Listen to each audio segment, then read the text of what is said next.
babu farin cikin da ke sa farin ciki kama ka ga mutane suna farin ciki silarka.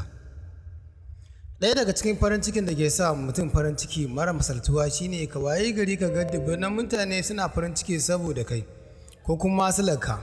Wallahi tsabar murna farin ciki da za ka shiga sai ka ji kamar ka zuba ruwa a ƙasa ka sha.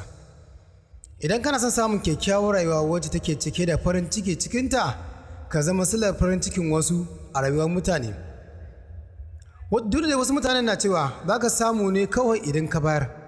Duk da dai wasu daga ciki suna ganin cewa idan kana bayarwa rasawa za ka yi a maimakon samu sai dai ka rasa, wanda ba haka ba ne. Kawai tunaninsa ne da kuma son zuciyarsu suke isa suka kafa hujja da wannan abu.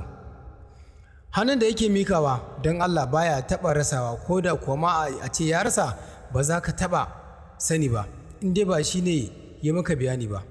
Kuɗi ba su ne farin cikin rayuwa ba, a'a, amma dai suna taimakawa wani lokacin wajen samun wani farin ciki na rayuwa.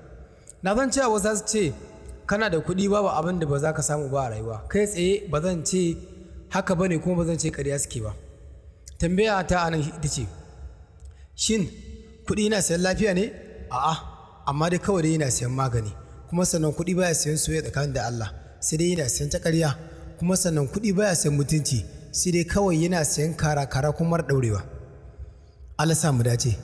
Kada kuma ta kuna tare da tashar Captain TV News. Muna godiya da kulawarku.